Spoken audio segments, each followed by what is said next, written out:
ഇന്നിവിടെ JPയുടെ ആഭിമുഖ്യത്തിൽ ഈ സെക്രട്ടേറിയറ്റ് മാർച്ച് സംഘടിപ്പിച്ചിരിക്കുന്നതിൻ്റെ ചെറിയൊരു വിവരണം ശ്രീമാൻ അരുൺജിത്ത്, സംഘടനയുടെ സെക്രട്ടറി ശ്രീ അരുൺജിത്ത് ഇവിടെ നൽകി. തൽക്കാലം കൂടുതലായി ഞാൻ ആ വിഷയത്തിലേക്ക് കടക്കുന്നില്ല.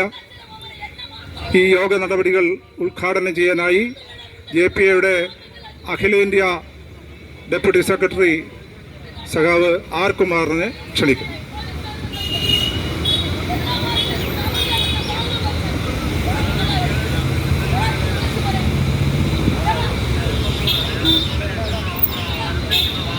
ഈ യോഗത്തിലെ അധ്യക്ഷൻ ശ്രീ വർഗീസ് ജേക്കബ്,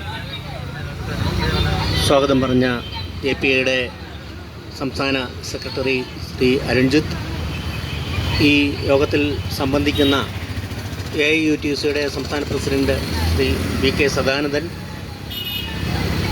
ഇതര പ്രവർത്തകരെ, സുഹൃത്തുക്കളെ,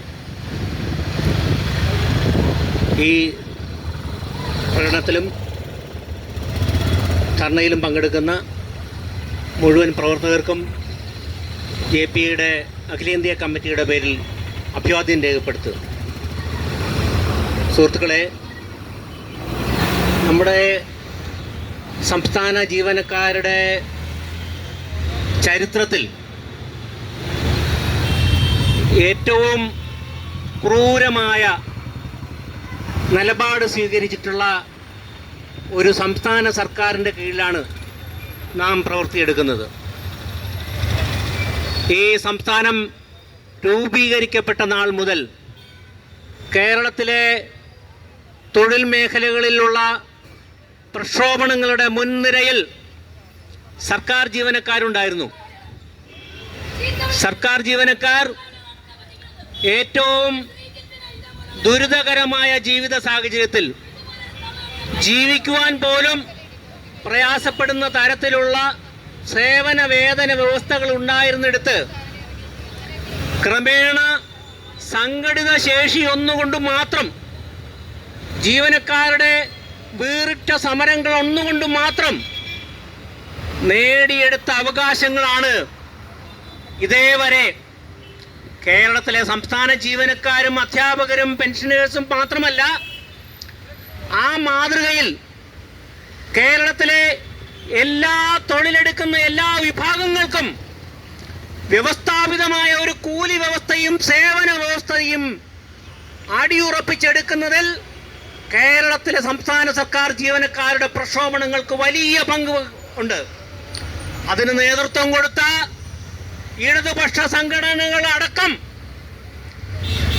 വളരെ ഉജ്ജ്വലമായ സമരങ്ങൾക്ക് നേതൃത്വം കൊടുത്തുകൊണ്ട് തന്നെയാണ് ഈ ഡിമാൻഡുകൾ നേടിയെടുക്കുകയും സർക്കാർ ജീവനക്കാർക്ക് ഇന്ത്യയിലെ മറ്റ് സംസ്ഥാനങ്ങൾ ജീവനക്കാരുമായി താരതമ്യപ്പെടുത്തുമ്പോൾ പോലും ഏറെക്കുറെ മെച്ചപ്പെട്ട ജീവിത സാഹചര്യങ്ങളും സേവന വേതന വ്യവസ്ഥകളും നേടിയെടുക്കാനായത്.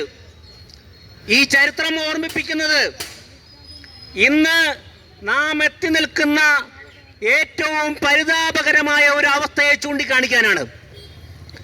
കേരളത്തിൽ കിരാതന്മാരായ, തൊഴിലാളി വിരുദ്ധരായ, തൊഴിലാളി സമരങ്ങളെ അടിച്ചമർത്തുന്ന, സർക്കാർ ജീവനക്കാരോട് വൈര്യനിരാധന ബുദ്ധിയോടെ പെരുമാറിയിരുന്ന നിരവധി സർക്കാരുകളുണ്ട്. അതിന് നേതൃത്വം കൊടുത്ത മുഖ്യമന്ത്രിമാരുണ്ട്. പക്ഷേ അന്നെങ്ങും കണ്ടിട്ടില്ലാത്ത രീതിയിൽ ആ കാലത്ത് പോലും ജീവനക്കാർ പൊരുതി നേടിയെടുത്ത അവകാശങ്ങൾ ഒന്നൊന്നായി തിരിച്ചു പിടിക്കുന്ന ഒരു സർക്കാരാണ് നമ്മൾ ഇന്ന് കാണുന്നത്. ആ സർക്കാർ ഇടത് ജനാധിപത്യ സർക്കാർ എന്നാണ് അവകാശപ്പെടുന്നത്. എന്ന് മാത്രമല്ല, ആ സർക്കാരിന് നേതൃത്വം കൊടുക്കുന്നത് കമ്മ്യൂണിസ്റ്റ് പാർട്ടി ഓഫ് ഇന്ത്യ എന്ന് മാത്രമല്ല, അതിന്റെ ബ്രാക്കറ്റിൽ ഒരു മാർക്സിസ്റ്റ് എന്നും കൂടെ വെച്ചിട്ടുള്ള ഒരു പാർട്ടിയാണ്. ഈ സർക്കാരിന്റെ നേതൃത്വത്തിലാണ് ഇന്ന് സർക്കാർ ജീവനക്കാരുടെ അവരുടെ അവകാശങ്ങൾ നിഷേധിക്കുക എന്ന് മാത്രമല്ല, ഇതുവരെ നേടിയെടുത്ത അവകാശങ്ങൾ ഒന്നൊന്നായി നിഷേധിക്കുക എന്ന് മാത്രമല്ല, അവരുടെ ഇന്ന് കിട്ടിക്കൊണ്ടിരിക്കുന്ന ശമ്പളം കവർന്നെടുക്കുന്ന ആ നടപടികളിലേക്കും കടന്നിരിക്കുകയാണ്. എന്ന് വെച്ചാൽ കൊടുക്കാതിരിക്കുക എന്ന് മാത്രമല്ല, അതിൻ്റെ ഏറ്റവും അങ്ങേയറ്റത്തെ നടപടിയായ ശമ്പളത്തിനെ കവർച്ച ചെയ്യുക എന്നുള്ള ആ നിലയിലേക്ക് എത്തിയിരിക്കുന്നു. നമ്മുടെ സ്വാഗത പ്രസംഗൻ ഇവിടെ പറഞ്ഞു, 80,000 കോടി രൂപ ഇന്ന് സർക്കാർ ജീവനക്കാരുടെ, കേരളത്തിലെ സർക്കാർ ജീവനക്കാരുടെയും പെൻഷൻകാരുടെയും കയ്യിൽ നിന്ന് ഈ സർക്കാർ കൊള്ള നടത്തി കൈവശം വെച്ചിരിക്കുന്നു. ഈ കഴിഞ്ഞ ബഡ്ജറ്റ് കാലത്ത് ബഡ്ജറ്റ് അവതരിപ്പിച്ചുകൊണ്ട് കേരളത്തിലെ ധനകാര്യമന്ത്രി നിയമസഭയിൽ ഒരു പ്രഖ്യാപനം നടത്തിക്കൊണ്ടാണ് ആ ബഡ്ജറ്റ് അവതരണം തുടങ്ങുന്നത്. അതായത് കേരളം സാമ്പത്തിക പ്രതിസന്ധി കടന്നിരിക്കുന്നു, അതിനെ മറികടന്നിരിക്കുന്നു. ഇന്ന് സർക്കാരിന് സാമ്പത്തിക പ്രതിസന്ധി ഇല്ല. ബഡ്ജറ്റ് പ്രസംഗം എടുത്ത് വായിക്കുക, അതിലെ ആദ്യത്തെ വാചകങ്ങളാണ് ഇതെല്ലാം. എങ്ങനെ ഈ പ്രതിസന്ധി, ഈ പറയപ്പെടുന്ന പ്രതിസന്ധി, പറയപ്പെടുന്ന സാമ്പത്തിക പ്രതിസന്ധി എങ്ങനെ അതിജീവിച്ചു? അത് കേരളത്തിലെ സർക്കാർ ജീവനക്കാരിൽ നിന്ന് കവർന്നെടുത്ത് കൈവശം വെച്ചിരിക്കുന്ന 80,000 കോടി രൂപയുടെ ആ ബലത്തിലാണ് സാമ്പത്തിക പ്രതിസന്ധി എന്ന് അതിജീവിച്ചു എന്ന് പറയുന്നത്.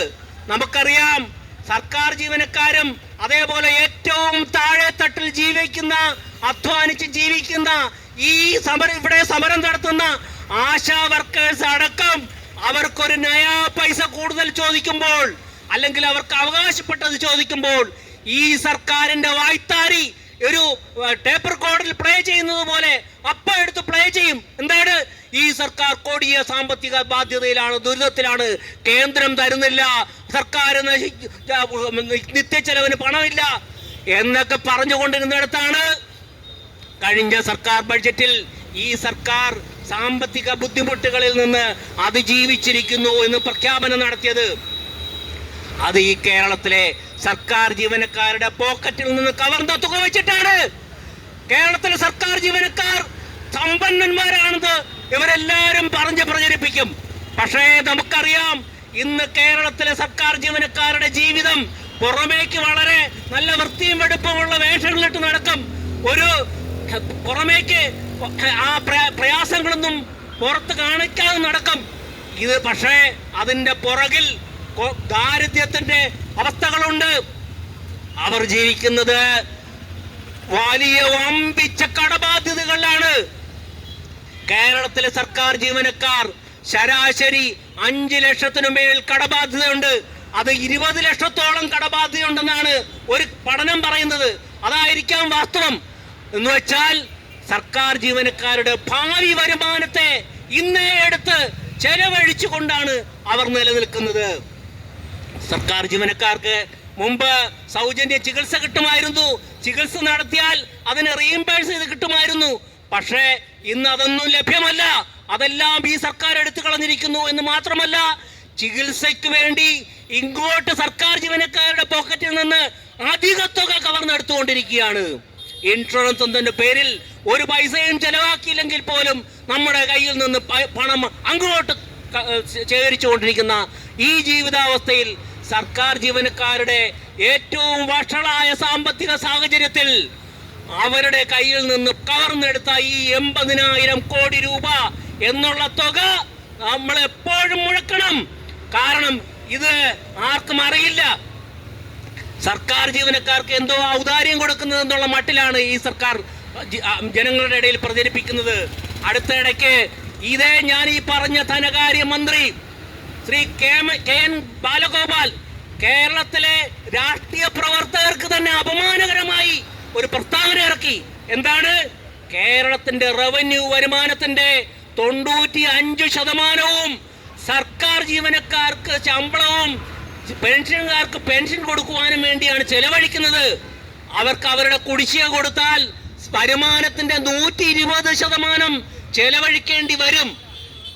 അവർക്ക് വെറും 3 ഗഡു DA മാത്രമേ കൊടുക്കാനുള്ളൂ. ഇതെല്ലാം കള്ളത്തരമാണ്. ഈ നാട്ടിൽ ശരിയായ നിയമ നടപടികൾ, നിയമവാഴ്ചയുണ്ടെങ്കിൽ ഈ മന്ത്രിയെ പ്രോസിക്യൂട്ട് ചെയ്യേണ്ടതാണ്. ഈ മന്ത്രി നിയമസഭയിൽ അവതരിപ്പിച്ച് പാസാക്കിയെടുത്ത, നിയമസഭയിൽ മന്ത്രി അവതരിപ്പിച്ചു, പക്ഷേ നിയമസഭാ സാമാജികരെല്ലാം ചേർന്ന് അല്ലെങ്കിൽ നിയമസഭയുടെ സാമാജികരുടെ ഭൂരിപക്ഷവും അംഗീകരിച്ച ഒരു ബഡ്ജറ്റ് ഉണ്ട്. ആ ബഡ്ജറ്റിൽ പറയുന്നത് എന്താണ്? കേരളത്തിലെ സംസ്ഥാന സർക്കാർ ജീവനക്കാർക്കും പെൻഷൻകാർക്കും കൊടുക്കുന്ന അവരുടെ തുക എന്ന് പറയുന്നത് കേവലം 61% റവന്യൂ വരുമാനത്തിന്റെ. അതുമാത്രമല്ല, ഈ ശതമാന കണക്ക് റവന്യൂ വരുമാനത്തിൽ ശമ്പളത്തിനും പെൻഷനും വേണ്ടി ഉപയോഗിക്കുന്ന ആ ശതമാനം വർഷം തോറും കുറഞ്ഞു വരികയാണ്. എന്നിരിക്കെ എന്തുകൊണ്ട് 95% വരുമാനവും സർക്കാർ ജീവനക്കാർക്ക് കൊടുക്കുന്നു എന്ന് അയാൾ തോന്നിയപാടെ കള്ളം വിളിച്ച് പറഞ്ഞത്? അതിവിടെയുമല്ല, ഇന്ത്യയുടെ തലസ്ഥാനത്ത് ഡൽഹിയിലെ ഒരു സമ്മേളനത്തിൽ പങ്കെടുത്തതിന് ശേഷം ആ കള്ളം പത്രക്കാരുടെ മുമ്പിൽ വിളിച്ചു പറഞ്ഞു. ഈ പത്രക്കാരും തിരിച്ചു ചോദിച്ചില്ല, ബഹുമാനപ്പെട്ട മന്ത്രി, അങ്ങ് ഈ നിയമസഭയിൽ അവതരിപ്പിച്ച കണക്കിതല്ലല്ലോ, അവിടെ ഇത്രയല്ലേ പറയുന്നുള്ളൂ എന്ന് ഒരു പത്രക്കാരനും ചോദിച്ചില്ല. കാരണം മാധ്യമങ്ങളെ വരെ തെറ്റിദ്ധരിപ്പിച്ച് ഈ നാട്ടിലെ ജനസമൂഹത്തിനെ തെറ്റിദ്ധരിപ്പിച്ചാണ് ഈ സർക്കാർ ഭരിക്കുന്നത്. AP ഒരു ആവശ്യം ഉന്നയിച്ചുകൊണ്ടിട്ടുണ്ട്. ഇങ്ങനെ ബഹുജനങ്ങളെ തെറ്റിദ്ധരിപ്പിച്ച, നിയമസഭയെ തെറ്റിദ്ധരിപ്പിച്ച ഈ മന്ത്രിക്കെതിരെ നിയമസഭാ നടപടി ചട്ടങ്ങൾ അനുസരിച്ച് അതിന് നടപടികളെടുക്കണം ഈ മന്ത്രിക്കെതിരെ. ഈ മന്ത്രി പറഞ്ഞത് ഇത് സർക്കാരിന്റെ നിലപാടാണ്, പിണറായി വിജയൻ സർക്കാരിന്റെ നിലപാടാണ്. കാരണം സർക്കാർ ജീവനക്കാരുടെ ശമ്പളം സർക്കാർ ജീവനക്കാരുടേതല്ല, ഈ ഗവൺമെന്റിന് തോന്നിയപ്പോൾ അത് തിരിച്ചു പിടിക്കാവുന്ന ഒരു തുകയാണ് എന്നുള്ള മട്ടിലാണ് ഈ സർക്കാർ കരുതുന്നത്. നമ്മൾ പരിശോധിക്കണം, അതിന്റെ വകുപ്പ് തിരിച്ച് പരിശോധിക്കേണ്ടത് അപ്രസക്തമാണ്. കാരണം അത് ജീവനക്കാർ കിട്ടുന്ന തുക വകുപ്പ് തിരിച്ചല്ല ചെലവഴിക്കുന്നത്. ഇത്ര ശതമാനം DA കിട്ടി, അതുകൊണ്ട് അരി വാങ്ങിക്കാം, അല്ലെങ്കിൽ ഇത്ര ശതമാനം പെൻഷൻ ഇത് കിട്ടി, പെൻഷന്റെ ഇത്ര ശതമാനം കിട്ടി, അതുകൊണ്ട് ചികിത്സാ ചെലവ് നടത്താം എന്നൊന്നും നോക്കിയല്ല ചെലവഴിക്കുന്നത്. അവർക്ക് കിട്ടുന്ന പണം അത് ചെലവഴിക്കുന്നു. അവർക്ക് പറയാനുള്ളതാണ്, 80,000 കോടി രൂപ ഞങ്ങളുടെ കയ്യിൽ നിന്ന് കവർന്നെടുത്തിരിക്കുന്നു. അത് മാസക്കണക്കിന് കണക്കാക്കുകയാണെങ്കിൽ ലക്ഷങ്ങൾ വരും. ഓരോ ആളുകളുടെയും വിഹിതം കണക്കാക്കുകയാണെങ്കിൽ ലക്ഷങ്ങൾ വരും. അത് തിരിച്ചു പിടിക്കാനുള്ള വമ്പിച്ച പ്രക്ഷോഭണം ജീവനക്കാരുടെ ആത്മാഭിമാനം ഉയർത്തിക്കൊണ്ട് നടത്തേണ്ടുന്ന ഈ സാഹചര്യത്തിൽ പക്ഷേ നമ്മൾ കാണുന്നത് എന്താണ്? എവിടെയെങ്കിലും പ്രക്ഷോഭത്തിന്റെ അലകളുണ്ടോ? ഇല്ല. എന്ന് മാത്രമല്ല, സർക്കാർ ജീവനക്കാരെ അടിമ സമാനം വിധേയമാക്കിയെടുക്കുന്ന ഒരു പ്രക്രിയ ദീർഘകാലമായി സർക്കാർ ജീവനക്കാരുടെ മേഖലയിൽ നടത്തിക്കൊണ്ടിരിക്കുകയാണ്. നമുക്കറിയാം, ആഗോളവൽക്കരണ കാലത്ത് വന്ന MGP എന്ന മോഡേണൈസിംഗ് ഗവൺമെന്റ് പ്രോഗ്രാം എന്ന പ്രോഗ്രാം ADB-യുടെ ധനസഹായവും ഉപദേശവും കൈപ്പറ്റിക്കൊണ്ട്, അവരുടെ നിർദ്ദേശങ്ങൾ കൈപ്പറ്റിക്കൊണ്ട് ഈ സംസ്ഥാനത്ത് നടപ്പിലാക്കിയതിൽ ഇതേ സർക്കാരിന് കൈയുണ്ട്. അതിനെ തുടർന്ന് വന്ന എല്ലാ സർക്കാരുകളുടെയും കൈയുണ്ട് അതിനകത്ത്. അതിനെ തുടർന്നാണ് ഘടനാപരമായ പരിഷ്കാരങ്ങൾ എന്നുള്ള നിലയിൽ സർക്കാർ മേഖലയിൽ ജനങ്ങൾക്ക് കൊടുക്കുന്ന സേവന മേഖലയിൽ നിന്ന് പിന്മാറുക, അത് ജനങ്ങളുടെ തലയിൽ തന്നെ കെട്ടിവയ്ക്കുക എന്ന ഒരു നയസമീപനത്തിന്റെ പേരിൽ അതിന്റെ ജനകീയ ആസൂത്രണമെന്നും അധികാര വികേന്ദ്രീകരണമെന്നൊക്കെ ഓമന പേരിട്ട് വിളിച്ച് തുടങ്ങിയ പദ്ധതികളാണ്. സർക്കാർ മേഖലയിൽ മതിയായ നിയമനങ്ങൾ നടത്താതിരിക്കുക, സർക്കാർ ജീവനക്കാർക്ക് ആനുകൂല്യങ്ങൾ നിഷേധിക്കുക, സർക്കാർ ജീവനക്കാരുടെ സ്ഥിര നിയമനങ്ങൾ അതിനെ ക്രമേണ കരാർവൽക്കരിച്ച് മാറ്റുക, ക്രമേണ സർക്കാർ ജീവനക്കാരുടെ അവരുടെ ആ നിയന്ത്രണാധികാരവും അവരുടെ ചുമതലയും പഞ്ചായത്തുകളുടെ കയ്യിലേക്ക് മാറ്റുക, ക്രമേണ പഞ്ചായത്തുകൾ തന്നെ അവരുടെ ശമ്പളം കൊടുക്കേണ്ടുന്ന ബാധ്യത വരുത്തുക, ജനങ്ങളിൽ നിന്ന് സർക്കാർ ജീവനക്കാരായിരുന്നവർക്ക് ശമ്പളം കൊടുക്കേണ്ടുന്ന അവസ്ഥയിലേക്ക് തള്ളി നീക്കുക. ഇതൊക്കെയായിരുന്നു അതിന്റെ ലക്ഷ്യം.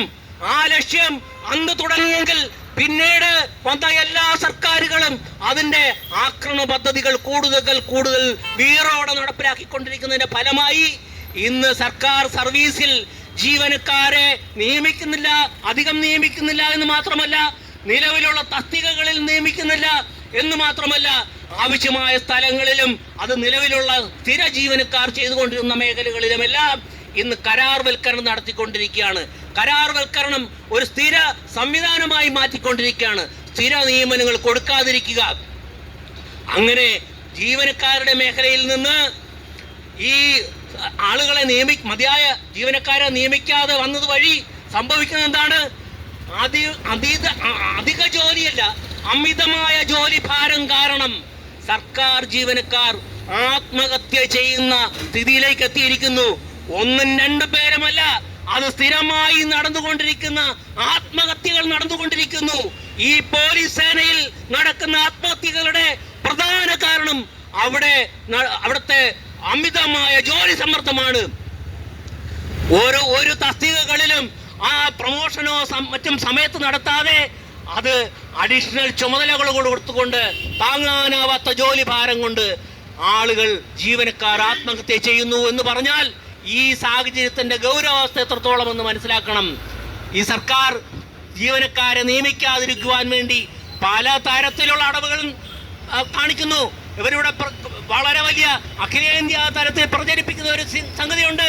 കേരളത്തിലെ PSC വഴിയാണ് ഇന്ത്യയിൽ ഏറ്റവും കൂടുതൽ ആളുകളെ നിയമിക്കുന്നത്. ഈ കള്ളക്കണക്ക് ഒരു ദിവസത്തെ കേരളത്തിലെ സർക്കാർ ഓഫീസുകളിൽ ഒരു ദിവസത്തെ ഒരു സർവേ നടത്തിയാൽ മാത്രം മതിയാവും.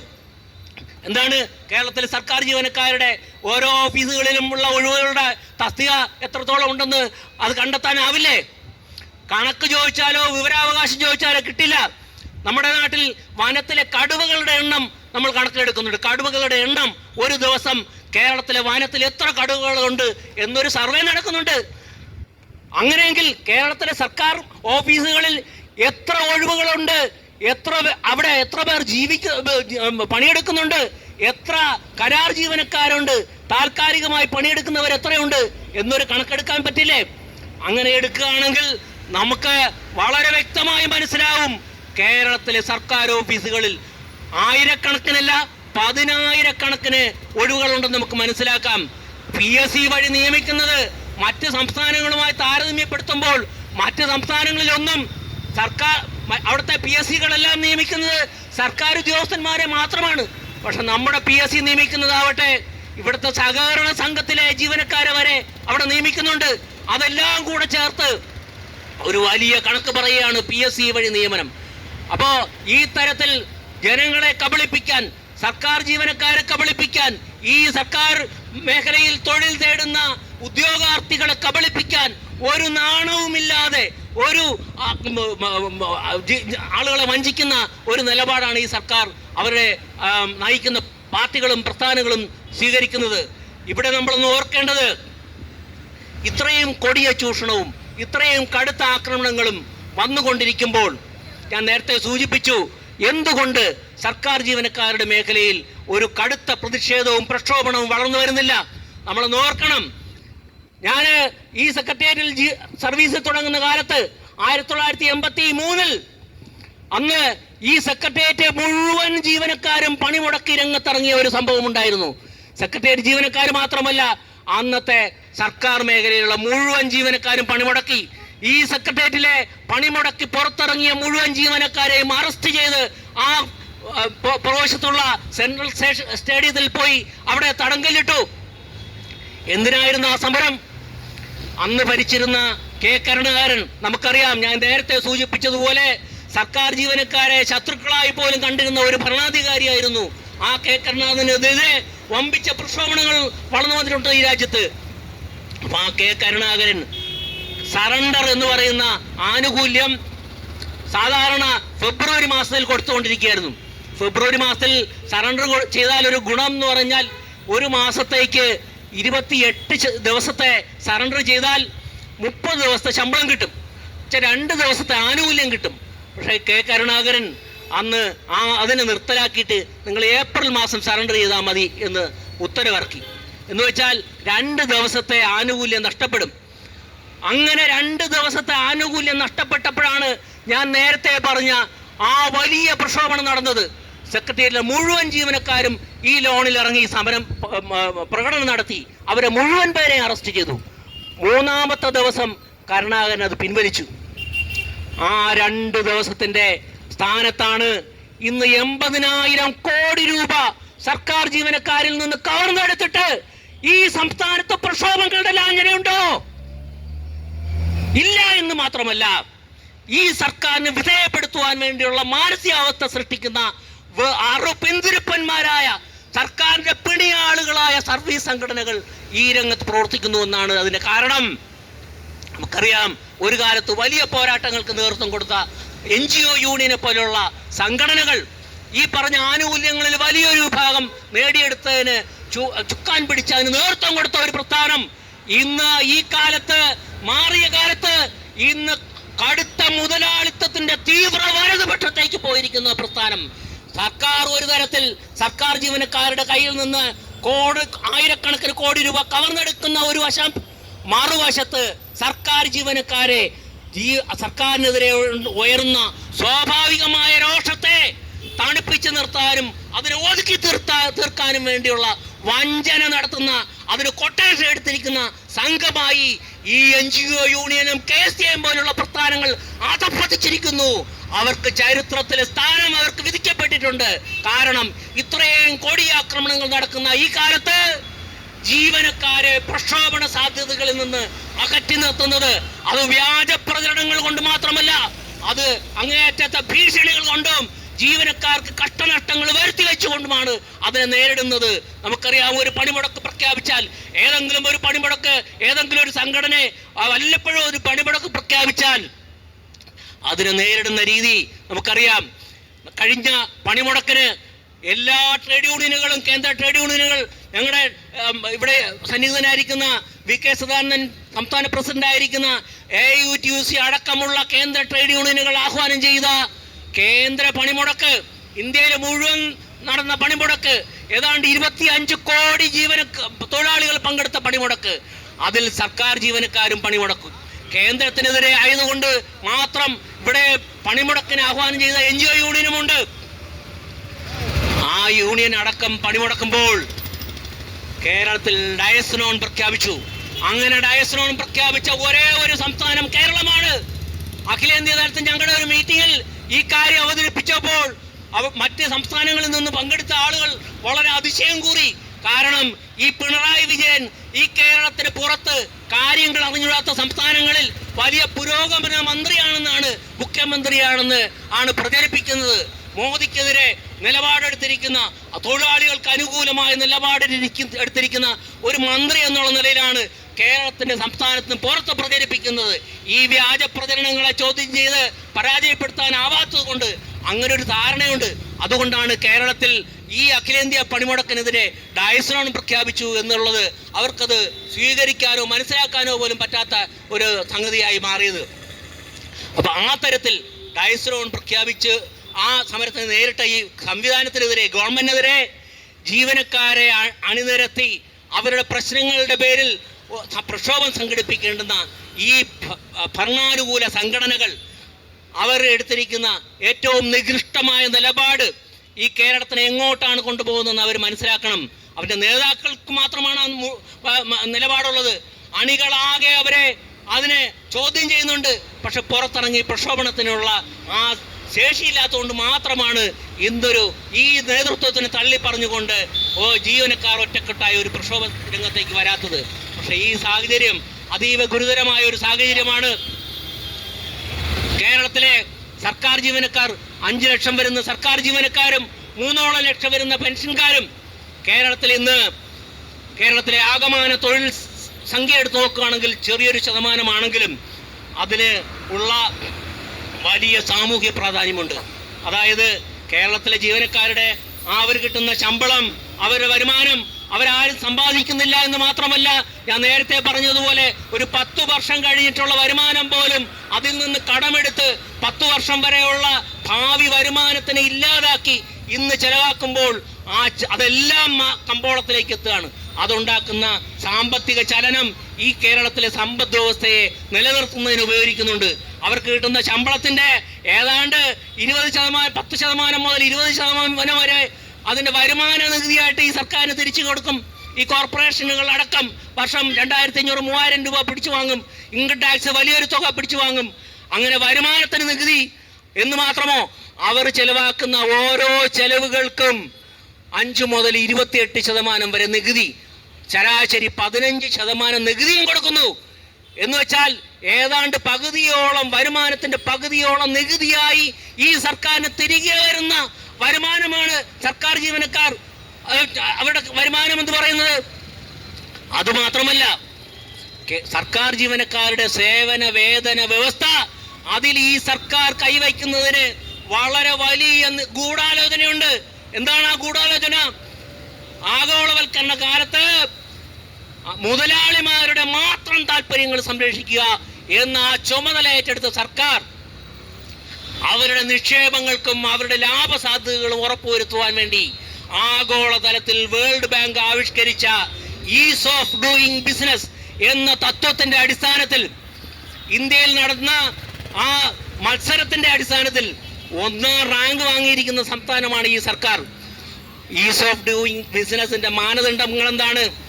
1, തൊഴിലാളികൾക്ക് പരമാവധി കൂലി കുറച്ചു കൊടുക്കുക, അവരുടെ കൂലി പരമാവധി കുറച്ചു കൊണ്ടുവരിക, അവരുടെ ജോലി ക്ഷമത, അവരുടെ കാര്യക്ഷമത, ജോലി പണിയെടുക്കുന്നതിലുള്ള കാര്യക്ഷമത പരമാവധി വർദ്ധിപ്പിക്കുക, സംഘടിതമായ ചെറുത്തുനിൽപ്പുകളെ പരാജയപ്പെടുത്തുക. ഇതാണ് ഏറ്റവും പ്രധാനപ്പെട്ട സംഗതി. ആ മത്സരത്തിൽ നമ്മുടെ സംസ്ഥാന സർക്കാർ യുപിയിലെ ആദിത്യനാഥ് സർക്കാരിനെയും ഗുജറാത്തിലെ സർക്കാരിനെയും പിന്തള്ളിക്കൊണ്ട് 1ാം സ്ഥാനത്ത് എത്തിയിരിക്കുന്നു എന്നത് എങ്ങനെ നേടിയതാണ്? അതിൽ ഏറ്റവും പ്രധാനപ്പെട്ട വിഷയം നമ്മുടെ സംസ്ഥാന ജീവനക്കാർക്ക് അവർക്ക് അടിസ്ഥാന ശമ്പളമല്ലാതെ ഉള്ള ബാക്കി എല്ലാ ആനുകൂല്യങ്ങളും തിരിച്ചു പിടിക്കുകയോ അവരുടെ ശമ്പളത്തിൽ നിന്ന് ശമ്പളത്തിന്റെ ഭാഗമായ ക്ഷാമബത്തയിൽ നിന്ന് കവർന്നെടുക്കുകയോ ചെയ്ത ഈ കാരണം കേരളത്തിൽ ഈസ് ഓഫ് ഡൂയിങ്ങിൽ 1ാം റാങ്ക് നേടുന്നതിൽ വളരെ പ്രധാനപ്പെട്ട പങ്ക് വഹിച്ചിട്ടുണ്ട്. എന്തുകൊണ്ടാണത്? സർക്കാർ ജീവനക്കാരുടെ സേവന വേതന വ്യവസ്ഥകൾ എല്ലാ തൊഴിൽ മേഖലകളുടെയും സേവന വേതന വ്യവസ്ഥകളുടെ അടിസ്ഥാനമായി മാതൃകയായി നിലനിൽക്കുന്നു എന്നതുകൊണ്ടാണ് സർക്കാർ ജീവനക്കാർക്ക് മെച്ചപ്പെട്ട തൊഴിൽ സാഹചര്യം ഉണ്ടെങ്കിൽ അതനുസരിച്ച് ബാക്കി എല്ലാ മേഖലകളിൽ നൽകേണ്ടി വരും. പക്ഷേ സർക്കാർ ജീവനക്കാരുടെ സേവന വേതന വ്യവസ്ഥകൾ അതിൽ പിടിമുറുക്കുകയും അതിനെ വെട്ടിക്കുറയ്ക്കുകയും ചെയ്താൽ അതിന് ആനുപാതികമായി എല്ലാ തൊഴിൽ മേഖലകളിലെയും അവരുടെ സേവന വ്യവസ്ഥകൾ കുറയ്ക്കാൻ പറ്റും. അതിന്റെ കാരണം അതിന്റെ മാതൃകകൾ നമ്മൾ കാണാൻ പറ്റും. KSRTC-യിൽ, KSEB-യിൽ, അതുപോലെ ഇതര മേഖലകളിലെല്ലാം ഇതേ മാതൃകകൾ നടക്കുന്നു. ശമ്പളം വെട്ടിക്കുറയ്ക്കുന്നു, ശമ്പളത്തിൽ നിന്ന് കുടിശ്ശിക പിടിച്ചെടുക്കുന്നു, സമയാസമയം ശമ്പളം കൊടുക്കാതിരിക്കുന്നു. സർക്കാരിന്റെ സാമ്പത്തിക സ്ഥിതി മെച്ചപ്പെടുമ്പോൾ ശമ്പളം തരാം എന്ന് പറയുന്നു. പണ്ട് ജന്മിമാരുടെ കാലത്ത് നമ്മൾ കേട്ടിട്ടുണ്ട്, പാടത്ത് പണി ചെയ്ത് തിരിച്ചു വന്നു കഴിഞ്ഞാൽ വരമ്പ് തരുമ്പോൾ അത് കൂലി നാളെ തരാം, അല്ലെങ്കിൽ ഞാൻ ആലോചിക്കട്ടെ എന്നൊക്കെ പറയുന്ന ജന്മിമാരുടെ കാലം. ആ ജന്മിമാർക്കെതിരെ പാടത്ത് പണിയെങ്കിൽ വരമ്പത്ത് കൂലി എന്ന മുദ്രാവാക്യം ഉയർത്തിക്കൊണ്ട് ജന്മിമാരുടെ കാലത്ത് പണിമുടക്കടക്കമുള്ള സമരങ്ങൾ ആരംഭിച്ചിട്ടാണ് ഈ നാട്ടിൽ ജന്മിത്വം പോലും അവസാനിച്ചത്. ആ തരത്തിൽ ഒരു സംസ്ഥാനത്ത് ഇന്ന് പണി ചെയ്തെടുത്തു കഴിഞ്ഞാൽ നമ്മുടെ വരുമാനം നോക്കട്ടെ, നമ്മുടെ സാമ്പത്തിക സ്ഥിതിയെ നോക്കട്ടെ, നമുക്ക് പറ്റുമെങ്കിൽ തരാമെന്നൊരു മുതലാളി തൊഴിലുടമ പറയുന്ന ഒരു സാഹചര്യം സൃഷ്ടിക്കാൻ തൊഴിലുടമ, സർക്കാർ മാത്രമല്ല സ്വകാര്യ തൊഴിലുടമകൾ അടക്കം അങ്ങനെ ഒരു നിലപാടെടുക്കാൻ, അല്ലെങ്കിൽ കൂലി കുറച്ചു കൊണ്ടുവരാൻ, അല്ലെങ്കിൽ അമിതമായ പണിയെടുപ്പിക്കുവാൻ, 8 കഴിഞ്ഞ് 12 മണി വരെ പണിയെടുപ്പിക്കുവാൻ എല്ലാം ധൈര്യം കിട്ടുന്നത് ഈ സർക്കാർ ജീവനക്കാർക്കെതിരെയുള്ള മാതൃകാപരമായ തൊഴിലാളി വിരുദ്ധ നടപടികൾ കാരണമാണ്. അതിനെ ചെറുത്തു തോൽപ്പിക്കുക എന്നതിനർത്ഥം കേവലം സർക്കാർ ജീവനക്കാരുടെ അവകാശങ്ങൾ സംരക്ഷിക്കുവാൻ വേണ്ടി മാത്രമുള്ള ഒരു പോരാട്ടമല്ല. അത് കേരളത്തിലെ തൊഴിലെടുക്കുന്ന മുഴുവൻ തൊഴിലാളികളുടെയും അവരുടെ അധ്വാനം വിനിയോഗിച്ച് പണിയെടുക്കുന്ന മുഴുവൻ തൊഴിലാളികൾക്കും വേണ്ടിയുള്ള സമരമാണ്. അതുകൊണ്ട് സഖാക്കളെ, സുഹൃത്തുക്കളെ, നമ്മളൊന്ന് ഓർക്കണം, ഈ തൊഴിൽ മേഖല, സർക്കാർ ജീവനക്കാരുടെ തൊഴിൽ മേഖല ഇന്ന് കൊടിയ ചൂഷണത്തിനും കൊള്ളയ്ക്കും വിധേയമായിരിക്കുമ്പോൾ, അതിനെതിരെയുള്ള പ്രക്ഷോഭണങ്ങൾ ഇല്ലാതിരിക്കുന്ന സമയത്ത് അതിന് ജീവനക്കാരുടെ സംഘടനകൾ എന്ന് അവകാശപ്പെടുന്ന സംഘടനകൾ മൗനത്തിലും അത് സർക്കാരിനൊപ്പം ചേർന്നുകൊണ്ട് അതിന് പിണിയാളുകളായി പ്രവർത്തിക്കുമ്പോൾ നമ്മൾ എന്താണ് ചെയ്യേണ്ടത്? JPA കേരളത്തിലെ വളരെ പ്രമുഖമായ ഒരു സംഘടനയല്ല. അഖിലേന്ത്യാ തലത്തിൽ മിക്കവാറും എല്ലാ സംസ്ഥാനങ്ങളിലും പ്രവർത്തിക്കുന്ന വീറുറ്റ സമരങ്ങൾക്ക് നേതൃത്വം കൊടുക്കുന്ന JPA സംഘടന കേരളത്തിലെ ജീവനക്കാരുടെ സമരം ഒറ്റയ്ക്ക് നയിക്കാൻ പറ്റുന്ന ഒരു സംഘടനാ ശേഷിയിൽ എത്തിയിട്ടില്ല.